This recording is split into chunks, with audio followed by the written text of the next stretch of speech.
Hey everyone, and welcome to another episode of the Horological Review. Today we'll be talking about a watch that is very near and dear to my heart, and that watch is the Omega Speedmaster Reduced. But before we begin, I'll do a quick wristwatch check. Today I'm wearing a watch that's basically become my daily driver, the watch I wear every day, and that's the Tudor Black Bay with the blue bezel. So with that being said, let's get to the video. So here it is, my Omega Speedmaster Reduced. Now I wanted to talk a little bit about how I came into possession of this watch because it's pretty interesting. I actually inherited this watch. My uncle passed away and he left this watch to me. And originally it started out its life as a Michael Schumacher edition, or rather a Ralph Schumacher edition, the yellow dial with the yellow bracelet. I think this watch was released sometime in 1996. And at the time he was a huge fan of F1, my uncle that is, and he was sponsoring the Jordan team. And as you know, they had a yellow livery for their car, and Ralph Schumacher drove for them. So he actually, as a token of his gratitude for my uncle's sponsorship to the team, and I guess as part of his sponsorship obligations, he gave this watch to my uncle. And that's how he came into possession of this watch. Now, when he passed away, he left the watch to me, and I didn't know a lot about watches at the time, but I looked it up, and I found out that this piece, although it's not a Speedmaster Professional, it's still in the same family, and for that reason it carries a lot of historical significance. And I really like the watch, so I had some money saved up at the time, and I really wanted to do something with it because it's a bright yellow watch, and it's not the best for everyday wear. So my father, who's also a watch collector, he told me about a watchmaker that he knew that specialized in Omega. So I went to go see the watchmaker, and they basically told me that they could switch out the dial and the bracelet and make it a bit more for every occasion. So that's how this watch ended up looking like this now. And don't worry, I kept the original parts, so if I ever want to switch it back, I definitely have that option.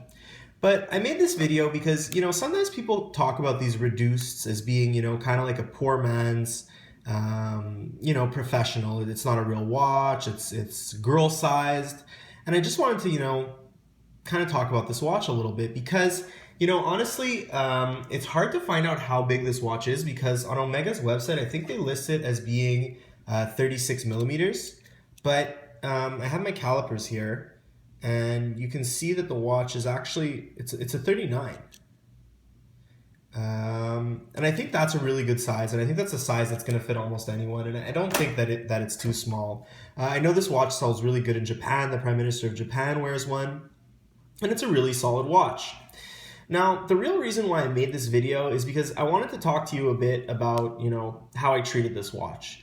I mean, I really didn't know a lot about watches. I didn't know how to take care of watches. I mean, I knew this was a nice watch, but I mean, I wore this thing every single day of my life for about 10 years before I really started to get into watches. And I mean, I put this watch through everything. I mean, operating the pushers in and around water, banging it about, riding a bicycle. And I mean, this is a chronograph, They're strong watches, and it doesn't have the same movement as the Moon watch, but I mean,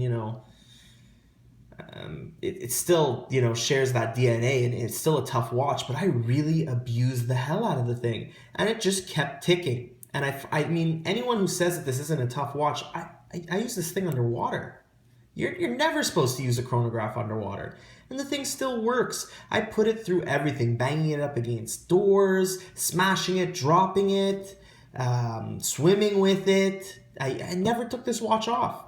And I think it's a real testament to Omega's build quality and, the work that they do, that this watch is still, in the condition that it's in, and it's still ticking like it's ticking. Now, that being said, and I guess this is true for the professionals as well, the Hezolite crystal, if you look at it, it's just beautiful. It's a lot nicer than a sapphire crystal. But that being said, I mean, I dropped this thing, I banged it up, and it really gets scuffed up pretty easily. You can see on the top now, there's a bit of a scuff.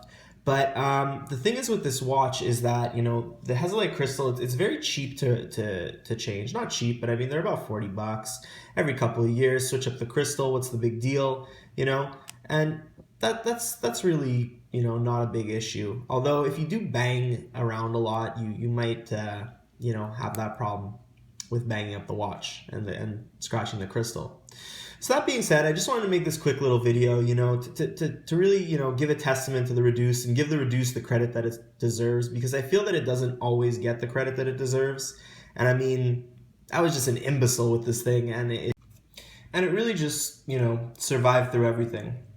So what do you guys think? Do you guys like the Reduced? Do you think that it's, you know, a cool Speedmaster? Let me know in the comments below. Thanks for watching.